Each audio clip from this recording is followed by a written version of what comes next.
Tuning into the online broadcast network, AFTERBUZZ TV. Over 20 million weekly downloads in over 150 countries, and your #1 source for after-show entertainment.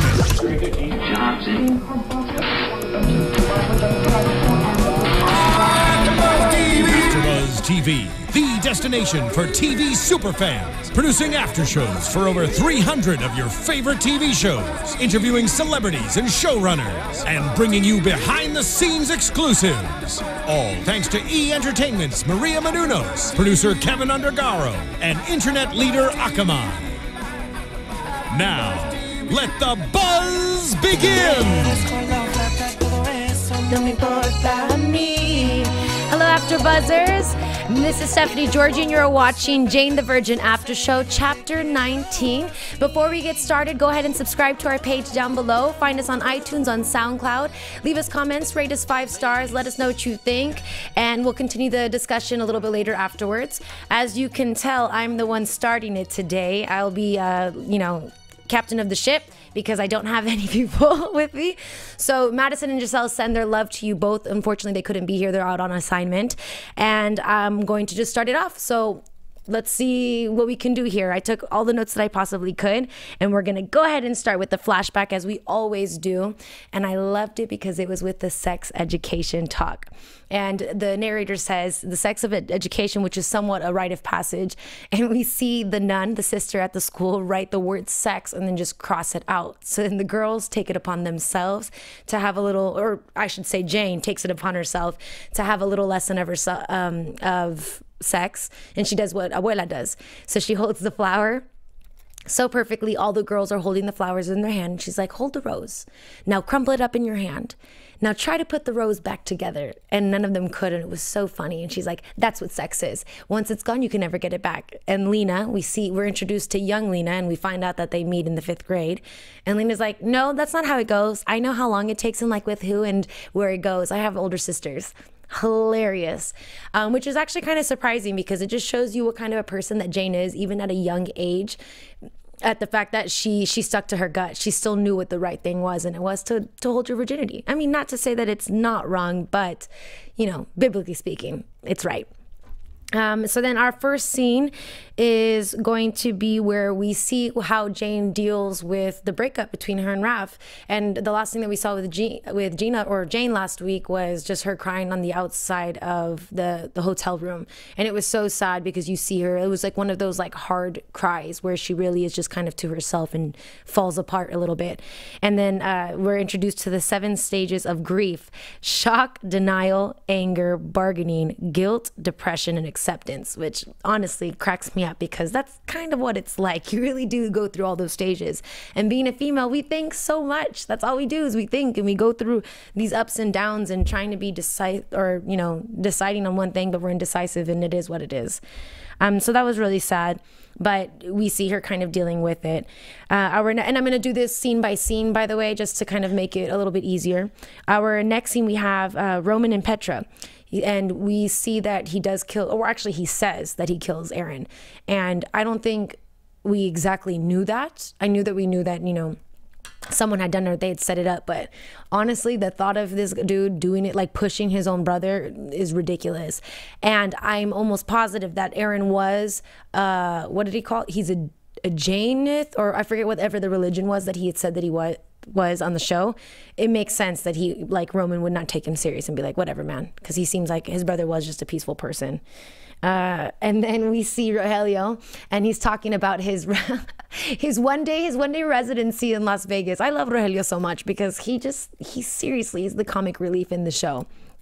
And his resident guilt, and so he's invited to do a Las Vegas performance, and because he's so in love with Xiomara right now, he tells her, he's like, and I only agreed on the condition that you would open for me. And we see Xiomara's face get a little bit awkward because she's still thinking about the kiss between her and Marco, and that actually develops into something else a little bit later too. And I like how it turns out because it's funny the way men and women are. And I want to say that I've made this comment before on this show. If it was, yeah, and everyone else disagreed with me, but I was right. Oh yeah, it was last week. It was last week with our guest. So we'll see how that plays out in a second. And then we see Jane. and she is reminiscing on her memories while she's kind of setting up the patio in the hotel. And I love when she does that, because she does it I honestly the way that I would, where you just like remember these specific moments. And it was nice to see her reminisce on the moments that we identified their love while we're watching it as viewers. You know, every little step, that it was like a big moment from them, from the first time that they ever met, you know, 5 years before, to having that kiss, and to just, or not even having the kiss, to the falling in the pool and kind of seeing that they are falling for each other. And to be perfectly honest, I kind of saw it more in the reminiscing rather than when it was happening, because you see how exciting it was in the beginning for them just to even be around each other and to look at each other and to have these like silly experiences, like falling into the pool and kissing under the tree while these flowers fall down over them. So that was really sad.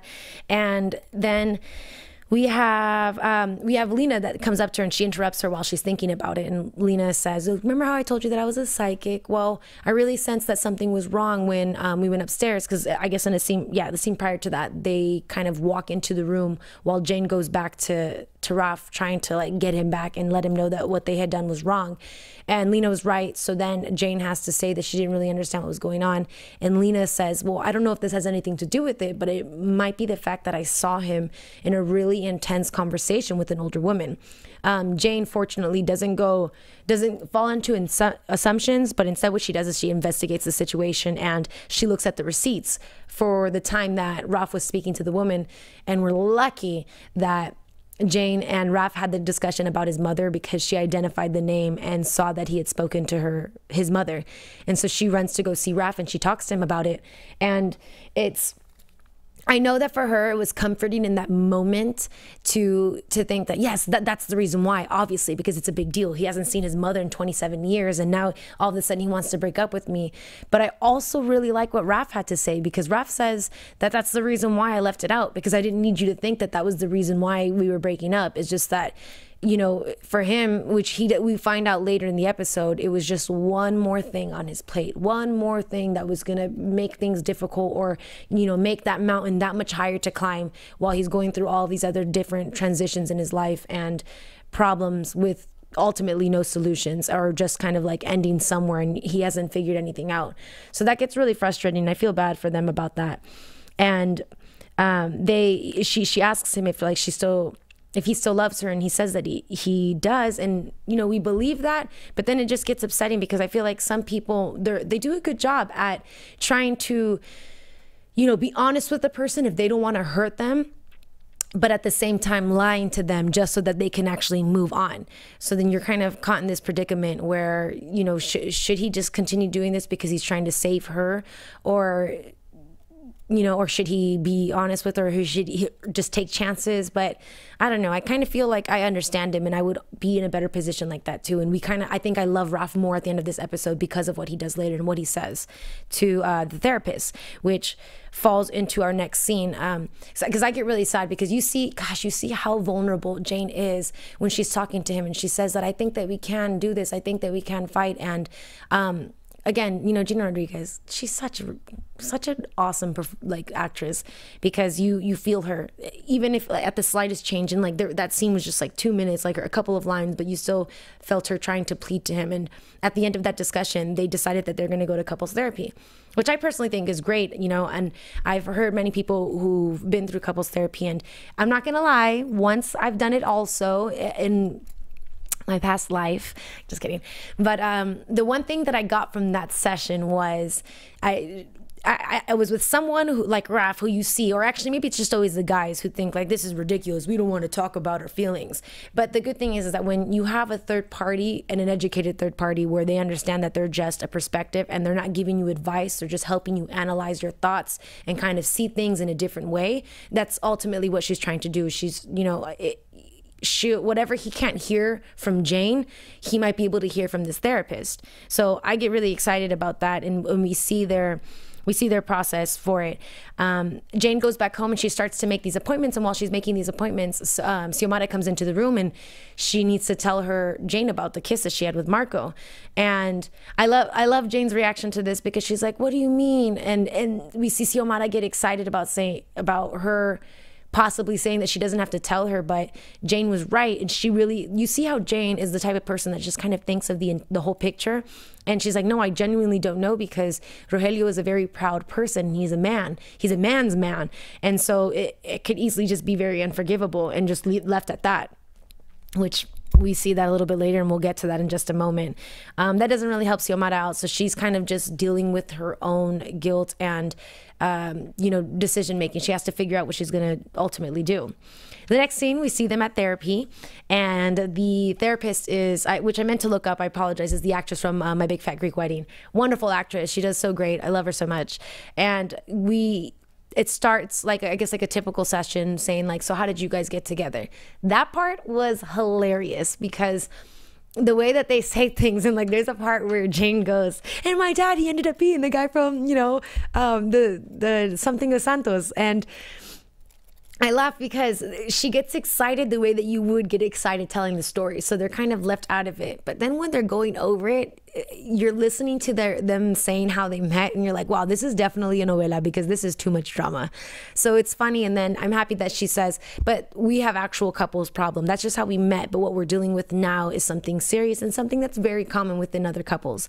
And that's just kind of dealing with a breakup, and a breakup that has to do with differences, which they finally have identified, that they've come from different places, which and have different beliefs, which stem all of their decisions. When you have different, whatever your belief is, it's the stem of your decisions. And we have to figure out, or they have to figure out, how to do that.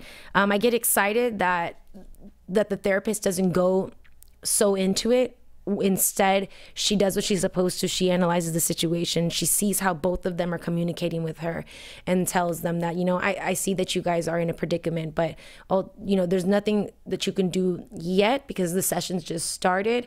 But what she sees is that there's going to have to be, or like she says that she sees that Raf is emotionally unavailable, which is true, because he's too much in his head. And when you're in a relationship, you're supposed to give, and you're supposed to be there for the other person. And when you can't, then that's formula for a failure. And they ultimately have to make compromises, which is true in any relationship, and more so in a marriage, because when you're married, you become one. And when you're one, you communicate with each other and you compromise everything, because you're individuals that have to live together and want to live together, but want to do it successfully and still have happiness within your relationship.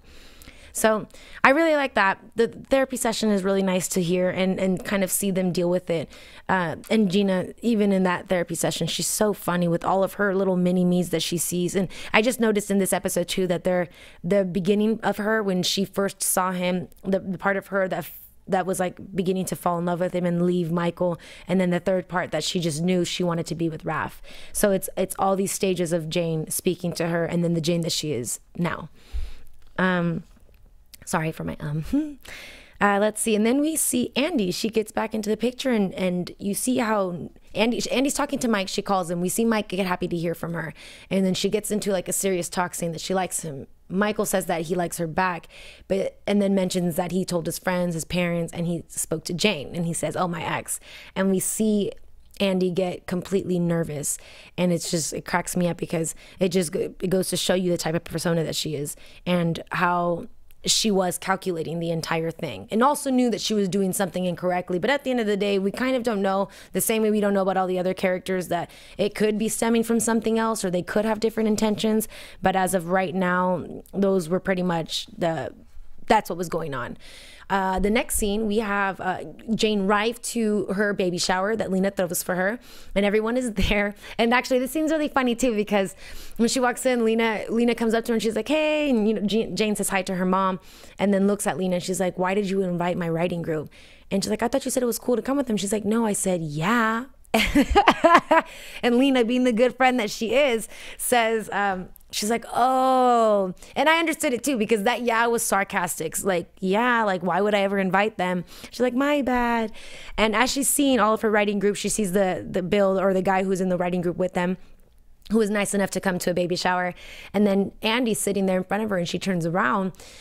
And I love Jane. I love that she's, as much as she's innocent, she's hard too. And she's like, what are you doing here? Straight up, like you should know better than to have, regardless of the fact that you were invited, you should know better of having come here.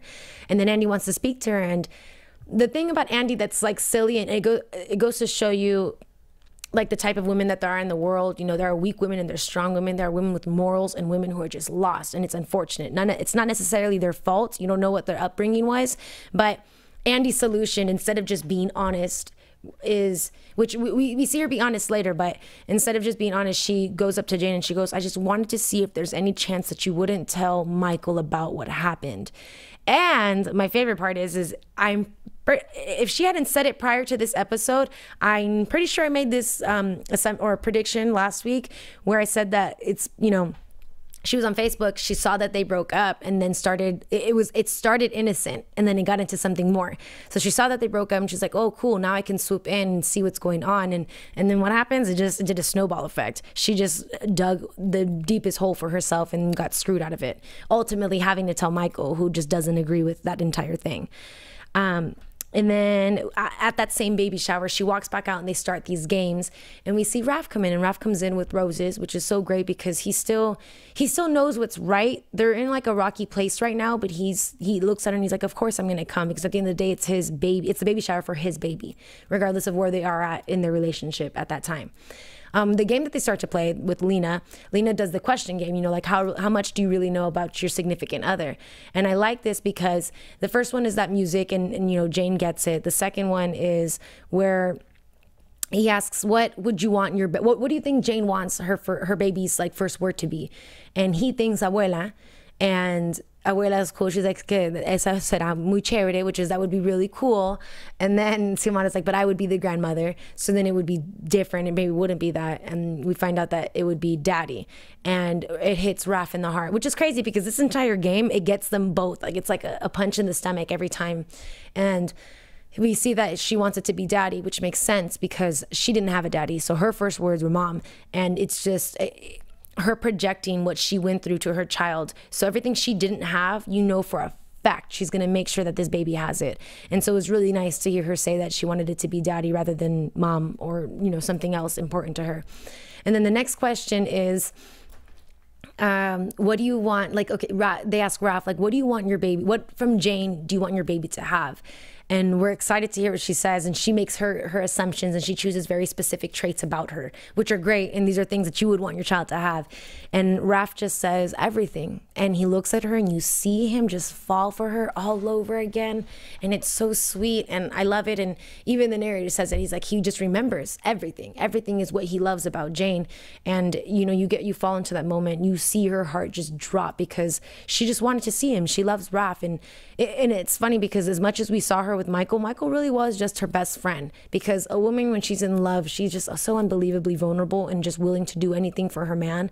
And that's who Jane is. That's who she's become.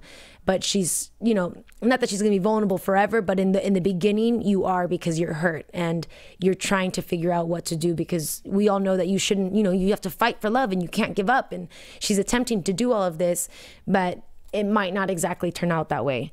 So that was really nice that he got his reminder, and they decided that, you know what we do, we have to do these like exercises, and we actually have to try to make this work. And he says that, and she's happy about it. So right here, I got a little bit mixed up as far as how the scene goes, but I'm gonna go ahead and finish the part where they want to do their exercises, and then I'm going to get into like Amanda and Rogelio's thing, because that cracked me up. But the part where they go into the pool and they try making their exercises, the first one is to staring in each other's eyes, which I understood that, because you really want to be able to look into someone's eyes. And I'm sure that what that exercise was is to see, like, how can you be around each other without getting in each other's heads, you know, and just to, well, I'm assuming. I don't know. I'm not no doctor, so it's funny that I'm even trying to tell you what it is. Anyways, they get over those exercises and they decide to do their own. And what she thinks she should do is to be more comfortable with him, because Lena makes a comment about the date of which when the baby's going to be born or when she's going to lose it. And Lena was like, I was right? And she's like, no, we're not going to have sex until afterwards. And Lena said, why? And I did not think, or actually I did think of this, but Lena put into better words. You want to lose your virginity to your baby? Whoa, right? I know that you can look at it as like, no, that's not it, because you're giving birth to a child and it's, you know, it's another rite of passage for a woman. But Yeah, that's kind of exactly what it is. And so, you know, Jane gets put in this situation on top of being vulnerable and on top of wanting to get her man back. And they decide to skinny dip, which honestly I love. And I'm happy that, I mean, already, spoiler, that they're going to have, that they didn't have sex. But she does offer it. She does bring it up. But I think the best part of that entire scene is when she actually undresses in front of him, because we have no indication of them ever being naked in front of each other. So one, it's too bad that it was done in the pool, but it was perfect for TV so that we can see it go on without any like slippies, especially because she's pregnant right now. And when he holds her, like, I love it. Unfortunately, I couldn't help but think about the detail, and I kept thinking like, oh, their bodies naked touching. And that was really beautiful to me, and you could see him just love her even more. And then he gets excited because she's like, you know, we should do it. Let's just have sex. Like, I love you. You're gonna, you know, you're the father of my baby. We should do this. But then the security guard comes and he kind of ruins it. And so then, of course, as expected, Jane says no, they don't lose her, she doesn't lose her virginity, and they don't have sex. But I'm very, very happy that they had that moment, because I think they really needed it to kind of not break the ice, but see each other and be around each other on a different level. But going back to the baby shower a little bit, when Rogelio comes out in the middle of his performance, because he starts singing this most ridiculous song about his baby and his grandbaby, Amanda, the author, comes up to him and slaps him. I laughed so hard because I was like, bro, you would have slept with the author. And she's like, that's for Tampa. And what I love about Rogelio is that you see how much he's in love with Xiomara, because he tells her straight up how it is. When you hear the two stories, it's the epitome of the way a man thinks and the epitome of the way the woman thinks. There's always three sides of a story: his story, her story, and the truth. But it's all safe to say that his story was pretty spot on, because he had nothing to lie about. He was trying to get some role and he slept with her, and then he didn't want to do it. And I love how honest and how easy it was for him to tell Xiomara. And when Xiomara, when she found out about it, she was like angry for a second, but because she knew what it was, of course her guilt slipped in, and it was just like, you know, I don't know, she just had to accept it, because now she felt a little bit better, but really it doesn't work out that way. So I start laughing about it because he gives her that, and then the Amanda thing happens. And then we have that scene with the pool, and that was really great, but it moves on afterwards, and we go, boom, we see Roman and Petra again. And Roman is running, they have that moment. Petra, of course, is on top of her game again, where first she sees the phone, she creates this entire situation so that the phone is on the floor so she can grab it, not in his hand and not in a place where she couldn't. And she gets back into it, not by lying, but just by being scandalous, being seductive to him, and it works. So they like hook up or whatever. And then she gets the phone, she tries to call the police, she does. Michael gets the call, so he, you know, tries to go over to that location, and she's running for her life. And like during that whole time, I'm thinking like, gosh, this girl like straight up always is trying to fight for her life, you know, and with a man, which is unfortunate, because I guess this is just always what it's going to be like for her, because everybody, all the men in her life are like trying to ruin her. Lachlan, he was like, screw you. Raf, screw you. Milo, screw you. Roman, screw you. Roman almost gets her, and I was really afraid, and I kept thinking, I'm like, oh my God, what if Petra dies in this? But instead, she stabs Roman in the stomach, and Roman falls into the water.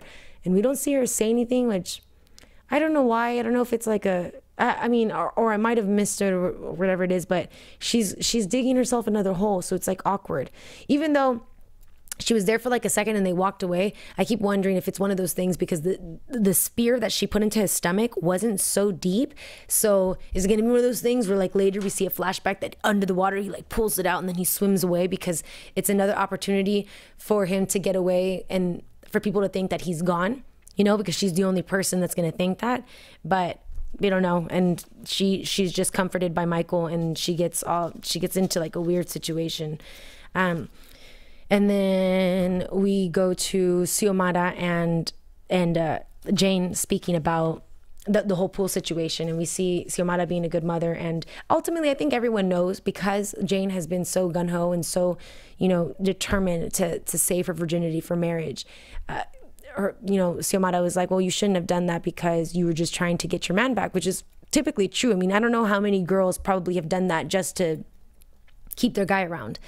And it's unfortunate. And then Jane gets upset because she's like, you've been trying to get me to lose it for years. And he's like, well, you know, why not? Like, why now? You've waited for so long. And I like that we've seen Xiomara grow up too. And it took a relationship to have that woman become a woman, you know, to have some stability, which I think she kind of never had. So that's pretty awesome. And I'm happy that they had that moment. Afterwards, we're with Michael, and he's getting close to the case, and he is working with a guy who has the flash drive, and he gets it to work, and we see Sinrostro's like kind of roster of people that they've worked with, and like these are drug dealers and people that they've known from before that have been recognized from prior cases.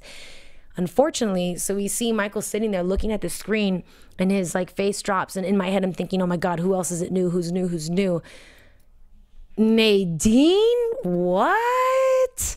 That was so crazy because we see her get worried, and it's sad because Michael, his eyes get watery. I don't know if it's because he cares about her or if it's because, I don't know if he cares about her, if it's because just being like, I don't know, just being so close to the case and him wanting to like solve the problem.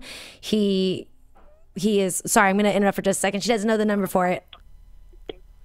Oh, she's here? Hello? Hello, what's up, girl? Hey, it's Giselle, y'all. Hi. Okay, cool. So she said she was going to call in. We weren't sure if it was going to happen. Sorry, I didn't get your text while it was happening. Actually, it's kind of perfect. Oh, wait, you didn't see this part. If you want, we can go back and discuss some of the things that you liked from the baby shower. No. So I probably can't stay for very long. Everyone, I'm so sorry. Wish I could be there. I've been sick as a dog all day. And I wanted to call in and try to co-host with Stephanie G because I didn't want her to be by herself. But then I DVR'd at my house, and it stopped at like 45 minutes. Mm-hmm. So what was the last thing that you saw? So the last thing that I saw was what looked like Petra and Michael maybe having a moment. Yes, because he was comforting her. Yes. Yeah. And I saw Rafael telling Jane that he did want to try again and how he wanted the baby to be as much like Jane as possible. And all the angels in my heart started singing. Right. And I loved this episode. I loved how Jenny Ehrman had all the different cycles of grief and how she had all the different sides of Jane that I feel like every girl has anytime she's questioning a guy or like overanalyzing any of her actions. Mm-hmm. But yeah, so keep going wherever you were, and I'll try to keep up for as long as I can. Hopefully I'm a help and not a distraction. No, you're fine. I'm going to go ahead and like, I was about to say something. Well, we started with one part that I'm going to mention again just to get your reaction, because I'm happy you didn't see it, so that everyone that's listening or watching will hear Giselle's actual reaction for it. But with the baby shower and with Raf was saying, when he, you know, he's like, we want us to make it work. You saw the pool scene. Did you see the pool scene after that? No. Okay, so they decided to do their exercises, and then one of them was the part where Jane wants to skinny dip. Yes. Oh. They actually do it. So this is what we were waiting for last time. Yes, exactly. And I'm going to mention that, and one other thing. Jane gets into the pool, and they layer by layer, like each one takes something off until they're naked. And Giselle, girl, let me tell you that and I was saying this, and I think I sounded weird just talking by myself when I was like, I just kept imagining their bodies being naked and touching together, and how right, how nuts that must have been, because he grabs her and he kisses her, and he's like, oh my God, I love you, and she's like, I love you too, and then she proposes for them to have sex. Yeah, but the security guy comes out, kind of ruins the entire thing, and it doesn't happen, which is kind of expected. But it was kind of God's timing. It is. It's bad timing, and then, you know, they were in the pool anyway, so that would have been kind of weird. But then something else kind of happens later. But when Michael is comforting Petra, that we see them have that moment, and it's kind of weird, but I don't know, because Petra's genuinely like in a vulnerable state, because you saw her kill Roman, right? Well, yeah, and that's also what I called last week. I was like, I predict that there's going to be a moment where Michael comes and saves the day. Yep. And they stare at each other longingly, and something could maybe happen between these two. I know, I think it's like the man being the damsel in distress. Nothing happens. They move on, and then Michael, he found that flash drive that Roman left there, and he puts it into the computer. But girl, guess what? The flash drive is a roster of drug dealers that Sin Rostro works with, right? He continues to look at the list, and then his mouth drops because he sees someone obviously that he recognizes. Guess who was working with Sin Rostro? Who? Nadine, his partner. His partner. Right when you said that, guess who was working for Sin Rostro? I was like gonna guess that person. Yeah, but her reaction to that was she started crying, and she said that Sin Rostro threatened to kill her entire family and to kill everyone that she knew and that she loved. And then we see a montage, or not a montage, like a flashback of all the moments that she suggests other things in the, like when she thinks that it might be Petra, or when she always does these little things to kind of get Michael off track when he was on track of Sin Rostro the entire time. So she was hinting, she was giving stuff to Sin Rostro, and then Michael asks her, what is it that what happens that, I don't know, what did you do? Like, what were the tips that you gave Sin Rostro? And she said that one of the tips that I did give Sin Rostro was the bellboy, and then she killed him. And I didn't know how to tell anybody. I didn't know what to do. But it's like really crazy because he gets super emotional, and like, because it's his partner, and he's been doing this case for so long. However, the way he ends it is that, well, you know what? There was a really long list, and it'll probably take me an hour to get to your name, maybe even 2, and then walks away. To kind of give her time to run away, to confess, to figure out what she's going to do. I don't know, but it was crazy. I want to know what the viewers think, if anybody saw that coming, because I don't think anyone called Nadine being a part of that. Absolutely not. And especially when I wonder if she knew when we interviewed her. Yeah, I feel like we even had a couple saying it could have been like the therapist, or it could have been Rafael's mom, or all these people, but I don't think one person saw that. And now I feel like that they showed that, it's like the most obvious. Right? Because there's always a dirty cop, no matter what. Like it's always some type of corruption. But since I have you on the phone, do you want me? I'm just gonna keep telling you stuff, and then you can just tell me what you think about it. Yeah. Okay. So then, whatever. I'll try to stay on for as long as I can. Yeah. No. As soon as you get tired or you get like all not like sicky sick, then just say gotta go, y'all. But next we have, so Rogelio so okay, Amanda, you heard how Amanda the author, wasn't that funny that she had hooked up with Rogelio too? Of course. Yeah, so Rogelio confesses it to, or he goes to talk to Amanda, and Amanda's like, okay, I'm happy, whatever, no hard feelings. And then she kisses him, and then he backs up, and then he's like, I am taken right now, and I will not, be that type of a person where I'm gonna, do that to the person that I'm with. And then they're about to do a performance, and Rogelio tells Xiomara this. He goes, Xiomara, I have to confess something to you. Amanda kissed me, but I didn't kiss her back, and I pushed her away, and I'm so sorry, I love you, and it meant absolutely nothing. And Xiomara, while she's doing her makeup, is listening, and her eyes kind of open wide because, of course, she thinks about her kiss between her and Marco. She's like, it's okay. Of course. She literally says, she's like, oh, it's okay. And he's like, what? What do you mean? She's like, I mean, it's all right. It was nothing. Like you said, it was nothing. And then he's like, oh my gosh, yes, absolutely. I'm so happy that you feel that way. And then she's like, besides, if it was me doing it, you wouldn't get mad. She's like, I know, of course not. I'm not a monster.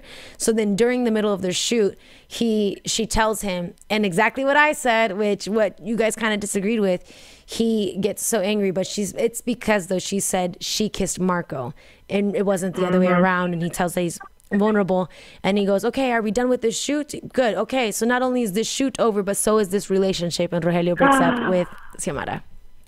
Yeah. And then to make matters worse, we get to scene with Raf, because Jane wants to go talk to him about, sorry that it was like weird that we didn't end up having sex, but I think that we should move in together. And I promise that it's for the right reasons, but it's, because I want to be with you. I want to wake up next to you. I want to do all these things with you. And Raf gets upset, and he's like, you know what? I don't love you the way that you love me. and I don't think that we should be together. And last night we were caught up in the moment, and that's what it was. It was a moment. So I don't think we should be together. And she gets really heartbroken, but she's like, you know what? I think I'm really seeing how things are.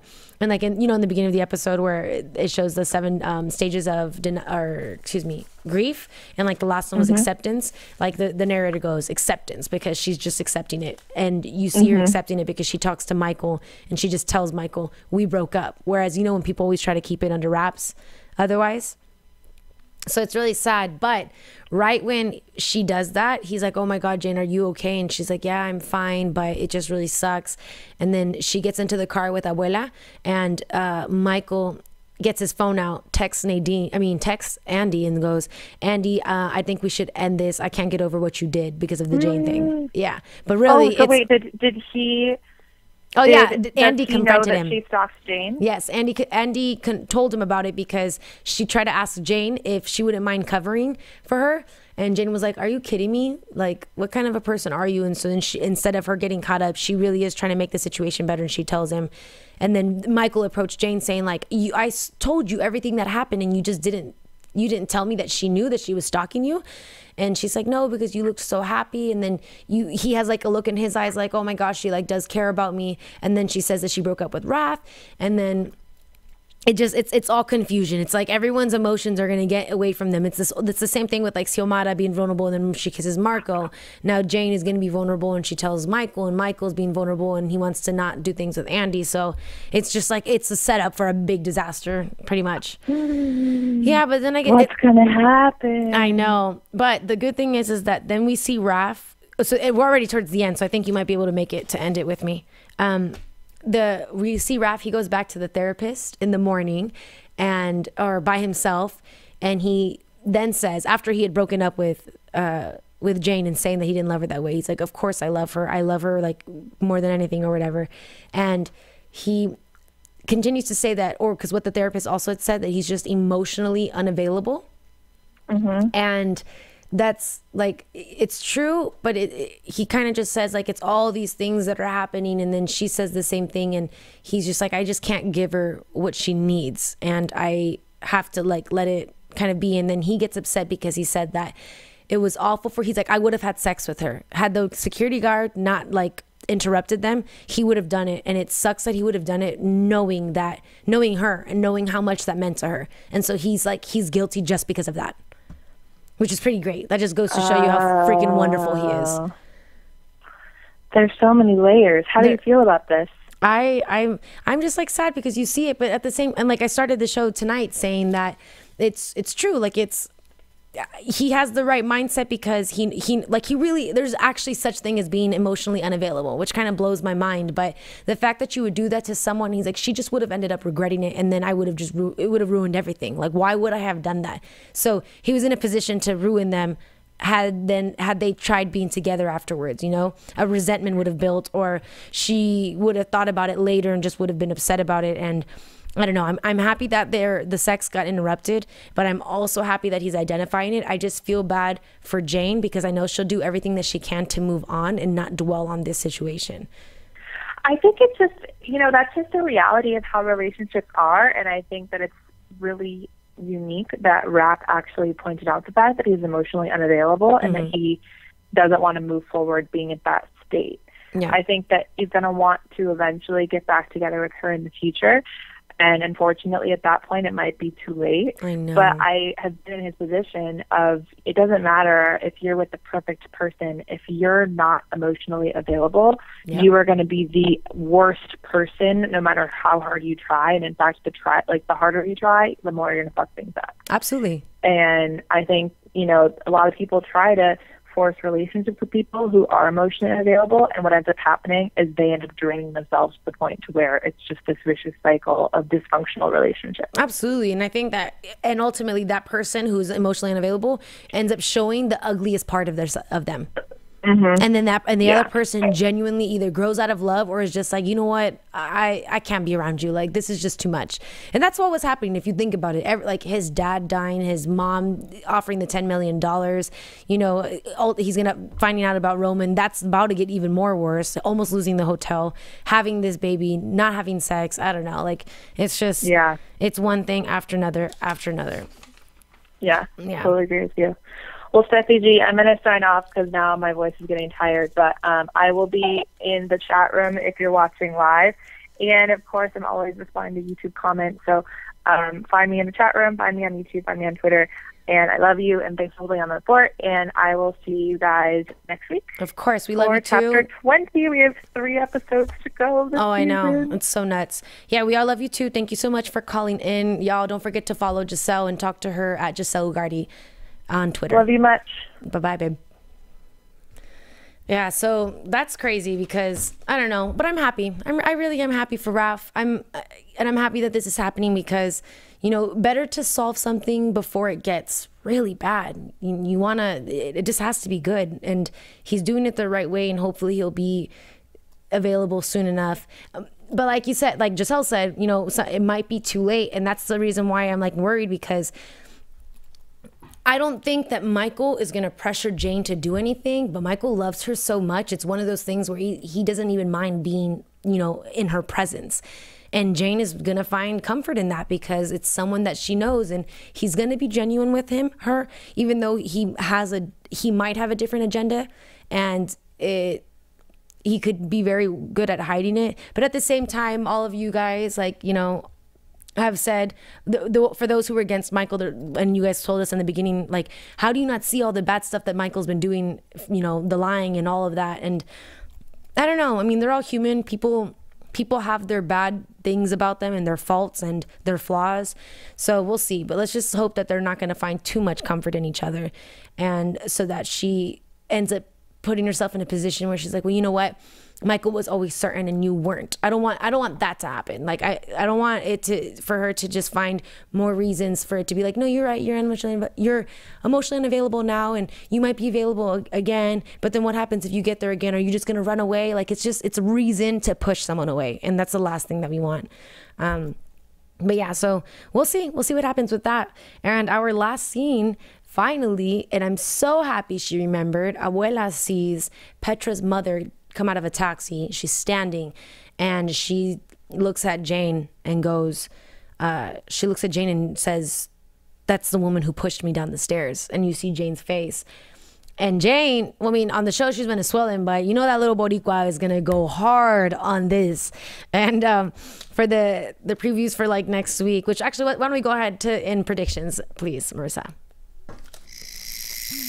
And now, your AFTERBUZZ TV predictions. We see in the previews something about wrestling, which I hope that doesn't actually happen, considering that Jane is pregnant. But she's in the wrestling ring with Petra, and prior to the wrestling, she tells Petra, she's like, I want you out of this hotel. So Jane's about to go extra hard because Abuela is everything to Jane, if not her second mother, or, you know, more of a mother than her actual mother. So that's going to be crazy. But I do think that we're going to see in the following episode, we're going to see Michael and Jane's relationship develop. And we're going to see Raf kind of doing his own thing. The only thing that I'm afraid of is that because the season finale is coming up, I really hope that we don't end the season with Jane and Michael, with something happening between Jane and Michael. Whether it's a kiss, whether it's, you know, touching, like hand holding, like something that is inappropriate, or something that might spark a new relationship between them to kind of leave us like, oh my gosh, now everything's over with Raf. Or even more over, I really hope that we don't see Raf sleep with somebody, because he hasn't slept with anybody, and watch him do the same thing that Michael did when Jane left him.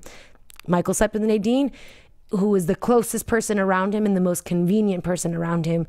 So I don't need Raf to be comforted by anybody and then not care about them, so then he's just going to sleep with them. And then, you know, that will just destroy Jane and then leave us in a place where we're like, great, now how are we going to get out of this one? Anyways, I hope I hope I did all right. I can't believe I spoke 43 minutes by myself. That just goes to show you I love this show. Anyways, thank you all so very much. For those of you who did watch me talk and kind of had a little conversation with me, I appreciate you with all my heart. Don't forget to follow me on Twitter at Stephanie Giorgi and on Instagram at the Stephanie Giorgi. Follow Giselle at Giselle Ugardi and follow Madison at Madison Chase Fit. If not, just Google them and you'll find them. They will be here next week and they send you their love, as you heard Giselle do. But otherwise, thank you guys so much. I appreciate it. We'll see you next week. From executive producers Maria Menounos, Kevin Undergaro, Phil Svitek, and the entire AfterBuzz TV staff, we would like to thank you for listening to the AfterBuzz TV network. To watch or listen to other after shows and post comments or questions, be sure to visit AfterBuzzTV.com. I'm Sir Richard Wentworth, and this has been a presentation of AfterBuzz TV. Buzz you later. The views expressed herein are those of the hosts only and do not necessarily reflect the views of AfterBuzz TV or its owners or principals.